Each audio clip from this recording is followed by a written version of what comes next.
guys, it's Autumn Rain with Beyond the Record, and today I have singer and songwriter Aaron Page here with me today. How are you doing today, Aaron? I'm good. I'm blessed. I can't complain. How you doing? I'm good. I'm good. I can't complain either. So, So, how did I just want to start off by getting your start in music? So, how did you begin this musical journey of yours? oh man, I can say I've been in music my whole life. Really, I'm one of seven, so I got a lot of siblings. So my two oldest brothers, they were really involved in music, like just growing up, just from listening to different music, to actually like trying to produce. My second oldest brother was a DJ. My oldest brother used to sing in choir in high school, and so that's really where my inspiration came from as far as like just wanting to kind of see what music was, because they were the coolest people to me, like growing up. So I just wanted to see what they were into. And then as I got older, I guess I just found that I could sing. And so with that, my mother put me and my siblings in um, it's a music and arts academy in Connecticut. It's called Neighborhood Studios. And she actually got a job there just because my mom was really big on us not being in the streets. She didn't want us making no trouble or nothing like that. She's a single mother. She's got all these kids. And so she's trying to do the best she can.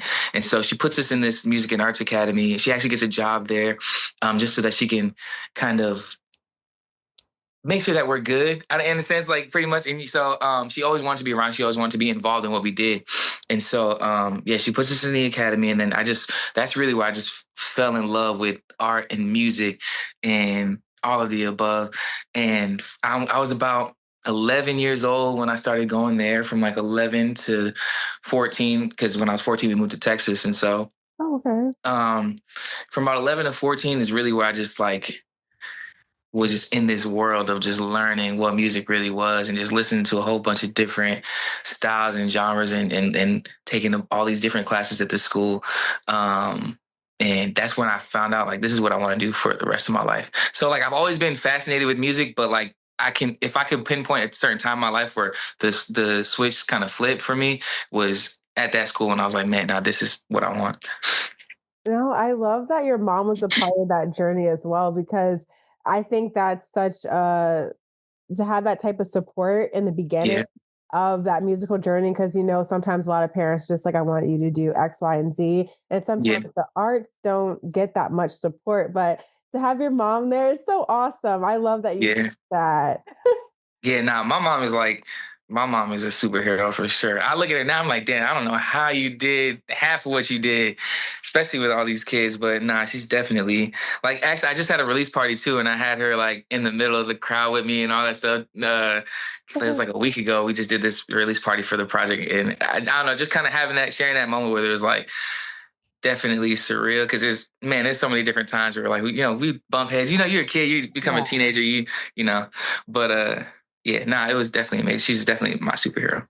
I love that. And I love that also in your music, I see that you're always giving like an ode to R&B legends like, Beyonce, SRV, Yeah, Jodeci, so yeah. many more. So how is that such an important part that you include that in your music? Um, is what is like it's what I come from, like in one way or another is what we like grew up on. It's it's the foundation that has been set for like people like me and me, specifically in my life, because like I said, these are pieces of not just my life musically, but my life in general. Like a lot of these songs, a lot of these things that I pay homage to are parts of the soundtrack of my life, Mm. and so they're very pivotal moments. And plus, it's just dope ass music. Like it's just like it's amazing music. It's undeniable music. So, and it's stuff that just kind of just be in my head as I'm going through my, I guess, writing process and whatnot. And so, and I always feel like it's really important that we um, pay homage and that we give credit to the people who have come before us and have done the things that we want to do. Like I study these people a lot. I study like all of them. Like I don't. I started calling it studying, but I just watch it because it's just like a game. It's like playing a video game to me. It's like playing PS5. Um, yeah, yeah. So I just watch it and I just like to like absorb, and I like to, yeah, I just like showing love too. And so if any way I can do that to the people that came before me and that made it possible for me to do what I do now, I'm gonna do that. Yeah, and we can also not only do you just call out those artists, but we can also Mhm. hear it in your music, as fans and stuff. So, do you have any particular music influences that, you look to see your career on? Yes, all the time, and it varies song from song, song by song. I can say I mean, I know I get a lot of like Bryson Tiller comparison, and like I've gotten some even like Drake comparison. The weekend, like a lot of different things, and it's true. It's very accurate. I do get a lot of inspiration from those guys, and like I said, those are people that have come before me who have walked so I can run, and Mhm. I'm appreciative of that. Excuse me, but yeah, there's so many different influences. Like I could say in some songs I might take some runs or some melodies that were from 90s R&B and I might put them on uh a sympathy beat, or I might put them on a Lord Knows beat and just take little elements of even pop references or even rock or country little references or styles or just different tones, and I'll put them into what I do. And that's kind of how I create what I create. Like, man, I know there's one song. It's actually not out yet, but I'll take different inspirations from a lot of people, like Fantasia. I love Fantasia. Of course, Bryson Tiller. Of course, Drake. Of course, like Weekend, Beyonce, SWV, all that, because it's all what I grew up on and it's all like kind of embedded in my DNA. Now, for a while, and I might be taking a long-winded route here, but for a while, I would like copy what I saw, especially like growing up trying to figure out what like my sound was. So I would try to copy like uh a Drake song, or I would try to copy like a Neo song. Neo's actually really big for me, man. I love Neo. But Mhm. I would try to copy and like almost replicate to the T what a song like what a Neo song would sound like or what a Drake song would sound like or whatever. Um, but as time comes and I've progressed as a person, as an artist, these things start to kind of form into its own, and that's how I kind of develop my own sound. But I don't think there's anything wrong with it. I think it's actually a really beautiful thing if you can take something from what was and turn it into something new. But Mhm. I say all that to say there's so many things that inspire me. And yes, I'm not gonna like. I know some people might say, "Oh, that I've developed my own thing on my own," but no, I definitely have drawn and still draw inspiration from tons and tons of different artists. I can talk about it for hours, Mhm. but yeah, I don't think it'll ever stop because it's being inspired by other people. Yeah, and I said, like, I can hear it in your music, and the artists that you did call out are some of my personal favorites as well. Like, I love Yeah. Bryson, I love Drake, and both of those artists can mesh, like, the R&B elements as well as the hip hop elements, and Mhm. with you too are also really great storytellers. So, I wanna know more about, like, your experience too since you mentioned Bryson. So I know like you opened for him and Party Next Door at one point. So what was the experience of working with these two great artists? Um, it's definitely like full circle because like we want to talk about pivotal points in life. For me, I was in high school when Bryson Tiller dropped Trap Soul, and that changed everything for me. And like even like Party's Persian Rugs, that changed everything for Mhm. me. So being able to interact with these guys and actually being embraced, and these guys actually like showing love, it kind of just showed me that like this is real. Like I can actually make something, because artists, we get like a little delusional at times, and then sometimes we separate ourselves from reality, and then when reality hits, it hurts sometimes. But actually, like being embraced and actually being around these guys and being having the opportunities that I've been blessed with, it's just really full circle, and I'm really appreciative of it. And then actually seeing these guys like up close, like I wouldn't say I fanned out Okay. in front of them. I wouldn't say I fanned out, but yeah, in my own little time, I'm like, damn, like this is amazing. Like this is just the beginning as well. But nah, just being able to watch those guys work and watch, what it really takes to kind of put a show together, and just being around the people that like have really stamped a time period in my life, and I can really say have changed my view of music and how I do things. It's amazing to be around that, and it's kind of surreal. Yeah. And like I said, like you mentioned like two of my favorite albums from them as well. And I think when you do go back to listen to those projects, you remember where you were when you first heard them for the first 100%. time. Yeah. And for you to have that close proximity with them and learn from them as you go on your musical journey is just a beautiful experience. Yeah. So I want to start talking more about, like, we talked about your influences, but I want to talk more about your music. And what are three songs from your own discography that you want new fans to listen to get to know Aaron Page better? Three new songs. Man, that's not easy, actually.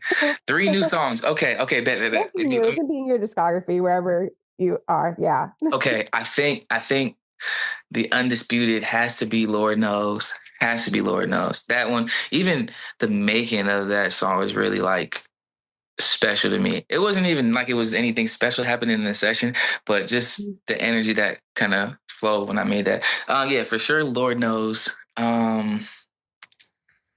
I would say you have to listen to Pretty Girls like R&B.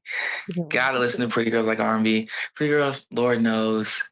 And then I would say Signs. Ooh. Signs. Those are different sides of me and the things that I like to create and how I feel when I'm making music. So yeah, there's more. I would tell everybody listen to the whole thing, of course. Like it's yeah, gotta, shameless plug.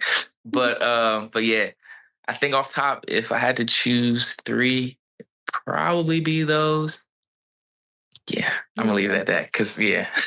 No, no, those are perfect. Those are perfect. If I think yeah, I would definitely choose those two. I think maybe my third one would have been Sympathy. I really like that song too. I love Sympathy. And Yeah. it's I love Sympathy. Shout out to Damani because he definitely came through and I appreciate him. Yeah, going crazy on that. But Yeah. definitely love man, oh my gosh, I was so sick when I made Sympathy. And Really? I really loved the beat and I really just wanted to push through because I mean I just love music. So it don't matter. Like I've been sick before and I just like I don't know, I feel like I gotta get it out. But yeah, no, I'm really happy with how Sympathy turned out and where it's come today. And I really appreciate people like you saying like I love Sympathy. So that's just a testament to the work that we've been putting in behind the scenes. But yeah, thank you for enjoying that. Of course. Like I genuinely really, really love this project. So that's why I'm really excited to continue to talk to you about it. Mhm. And I want to let's just go into it. So before Yeah. I go, what does that title mean to you? Before I go is really a conversation. And all of the music that I make is really reflective of like relationships and where I've come in life and where um, I see myself going. And so, pretty much, before I go is just a conversation of like, hey, pretty much it's a relationship conversation of saying, hey, like, I'm about to make this change in life. I'm about to do something that I've never done before and that we've never done before. And I just want to make sure like, are we good before I go do this thing?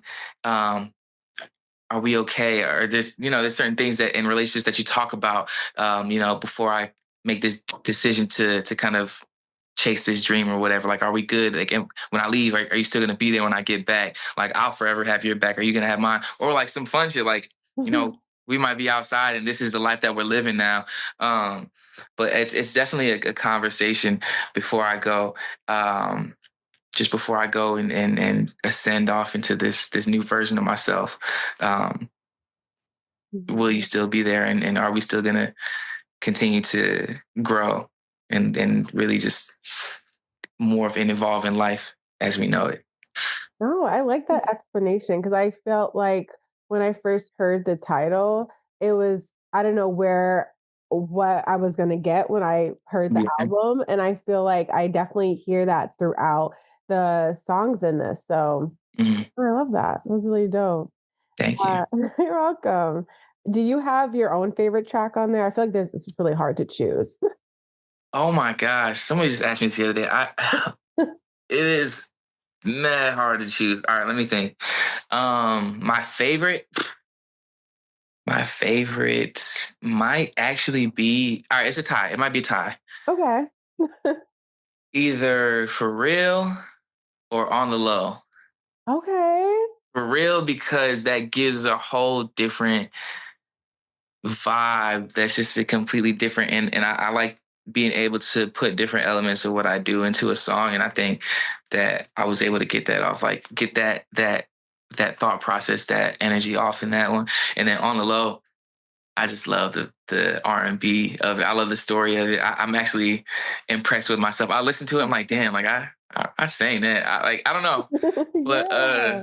yeah, I think I'm really happy with that. And I was able to put, like I said, some of those influences into that song. Where when you listen to like my ad libs and just the different melodies and stuff, I think to me at least, I was able to kind of give that R&B that we've grown up on a little bit in that one. So there's, like I said, the whole thing is my favorite. But if it is a really hard choice, if I had to choose, it would I probably be I love that you called out For Real because that was one of my favorites on yeah, there. that's what I'm talking about. Yes, Yeah, for sure. it's Yeah, I love For Real. Oh my it's the gosh, I love For production on there too, and I know you Real. worked with producers 97 and Nights on there, and Mhm. it's the beat switch for me. It's the beat Yeah. switch.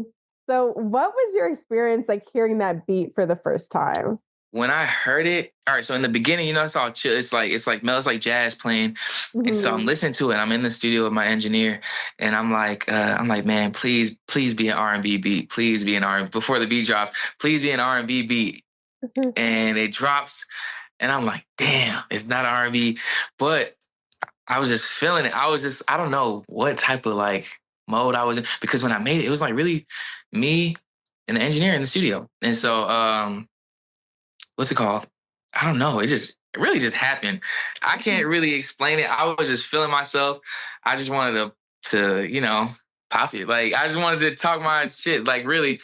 And yeah, that's really how it came to be. It was a really fun session for me. A lot of times the most fun I have is like when I'm by myself and I'm able to like kind of tap into different parts that I don't really want other people to see just yet. But if I can put it into the music, that's the best way for me to create and communicate how I'm feeling or what I want to say. It's really hard for me to kind of express myself like just by talking. But when I can put it into like the music, it kind of gives me the space to fully be myself and or to kind of like tap into different parts of myself that I probably didn't even know. But now with For Real, once I started, I just wanted to have fun, and then putting the like the different ad libs throughout the song, and just having different layers of harmonies and just different melodies that I put in the song. I think that really tied it together, and that kind of satisfied the R&B head in me. But then also like I kind of wanted to take it there and just kind of just talk my shit really. And so that's the part that was probably the most fun to me, was putting that whole thing together and fusing both those worlds, I guess you could say. Yeah, and I think that's one of my favorite parts of like the new age of like R&B too. It's just that like Mhm. you guys are able to mesh those two like hip hop elements, R&B elements, but still just have like but you like specifically still have some like core like R&B hits as well. Like, you know what I'm saying? So I think it's just being able as an artist to mesh those two things is like so brilliant. Yeah. And it's Yeah. exciting for fans, honestly, because like I said, before I like press play on this album, I was like, I don't know what I'm gonna get. And I'm kind of excited. I'm kind of nervous. Like, Yeah. but I I think loved it. I thank you. I think that it's for me at least, it's really important to be fluid. Like I said, like I know where my foundation is. I know the things that have inspired me and the things that I grew up on and the things that just naturally come from me. But I think that it is very important to be fluid and to be like well versed, because you have a different understanding for not even just music, but for life and for people in different like walks of life. And so I think there's just a different level of understanding that comes with all of that. Yeah. So we talked a little bit about some of our favorites from this album, and I just wanted to go back into kind of like our hot topic, but just something Mhm. that's going into deeper.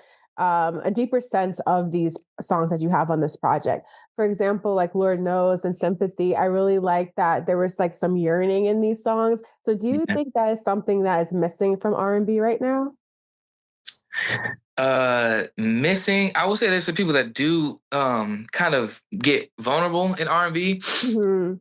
but I think that there needs to be some level of emotional availability in R&B. So not just yearning, but kind of not expose yourself a little bit, but yeah, let it be a little like raw with yourself. And if you and like it's okay to love. I think that's the thing that we don't really get into today. It's okay to love somebody. It's okay to want somebody. It's okay to want to feel wanted.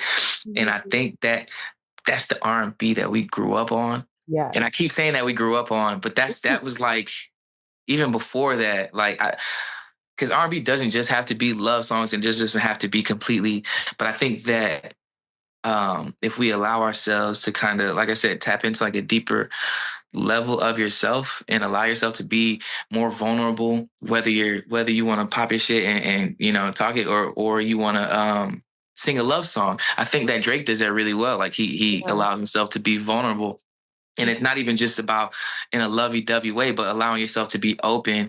So I think that we do need that in R&B, and that's what I'm saying. Like with Lord Knows, that was a really fun one to make because I think for one of the first times I was allowing myself to just kind of open up and just let this flow onto this record for me, and that's something that was really, really real. And I think that it resonates with people because it is real. I always say like the energy that happens in that session translates onto the record because sound waves energy is real. So whatever happened in that session with me flows out into the record and that's what y'all feel. Yeah. So allowing yourself to be vulnerable is a very important thing, but you need to get to that mental space an emotional space to allow yourself to do so. So yeah, as far as yearning, I think we can use it for sure. Mhm. And just let people know like it's cool to be young and turned, but it's also cool to fall in love. It's cool I love love. I love people. I love life and I love experiences. And so those things I think help, especially in R&B. They be calling us emotional and all that. So I get it. I understand. I get it. But shoot, that's needed. Like, I don't want to be outside all the time. But yeah, I definitely think that it's definitely an aspect that's needed, not even in just R&B, but just music. Yeah, life. I think it's sometimes 100%. I think it's just like a reflective of society sometimes what we hear in music. And I think how society shifts, especially in the dating world. And then you Mhm. have songs just like, I'm going to be outside. Like, I don't really Yeah. I have a roster, all this stuff. And Yeah. it's like cute for a second. But like the reason why the greats are the greats is because they have songs that really resonate like throughout generations, you know? Yes. Songs our parents were listening to, but I still Yeah. love it. Like, you know? 100%, 100. It's crazy that you said that because I just had that conversation yesterday. Yeah. Like the things that make generational music are certain elements that you just can't let go. They're human elements that like we deal with on a day-to-day basis. And yeah, like I don't want to say how long you're gonna be outside, but like No, seriously you though. can't be outside forever. And but Yeah. even I don't know. Outside is fun. Mhm. That is fun. Never mind. I'm thinking about it. I'm good. I'm good. I'm good. No, Next question. you're fine. No, you're totally fine. I wanted to go into your song "Sympathy" too, because I know it's like it was one of my favorites on the Yeah, album. And you got to work with Damani on that. So how did that collaboration come about? man. So, what happened? We went to Atlanta. We're in Atlanta, and I was recording with some producers. B100 actually, he was in that session. He actually did the beat along with Music Major X. I'm sorry if I'm forgetting anybody else on the song, but yeah, super dope guys. I mean, clearly the beat's amazing. So we're working, and I'm like what's it called? Jet lag. Like the flight got me messed up. Like when I fly, my ears get really clogged up and like my whole sinuses get messed up. So I'd be like miserable for maybe the first day off a flight. But we had just flown in that day and we went to the session that evening. And I'm in the session like just out of it. But I can't show that. You know, I love this. I can't show it. And I want to give these guys a good impression. I don't want to waste anybody's time. Mhm. And so I'm recording. No, I'm not recording. We're just listening to beats. And finally, I'm like, you know what? Like something about that sympathy beat hit. Once like the drums came in, I was like, okay, yeah, I can work with this. I like this. And so I get in the booth and I pretty much freestyle like the whole thing, like the hook and everything. I just freestyled it because mind you, like I'm going through it. I'm in the booth going through it, but I can't let them know that I'm going through it. So I'm asking my manager, I'm like, man, do I sound congested? Like, do I sound bad? So he's like, no, you sound all right. I'm like, okay, bet. Like, thank God. I'm like, okay, I can get through this. And so yeah, I record the whole thing. I pretty much like freestyle it. I think I did like half of another song, but like I said, I really don't like I don't like letting people down. So I'm like, man, I got y'all, whatever. And so, yeah, I record that. And then I believe somebody from Damani's team, no, he was definitely there. So he's in there, he's hearing the song. And then, so we're just chopping it up. And I didn't know at the time that he's working with Damani. I'm just in there just working or whatever. So boom, we finished that up. Afterwards, we had the song. And like the next day we listened to it. And I'm like, man, this shit is amazing. Like, this is actually really good. And my manager's like, man, yeah, nah, this is one of them ones. And then we're just thinking about like me finishing the song, but then we're talking like the team and all we're talking. And like, man, what if we get like a feature on there? What if we get, I don't know, a rapper on there? Like that'd be like rap and R&B duos don't really happen the way that they used to happen. So why don't we like, again, draw that inspiration from what we know and make something like that happen? So I'm like, man, who makes sense on this record?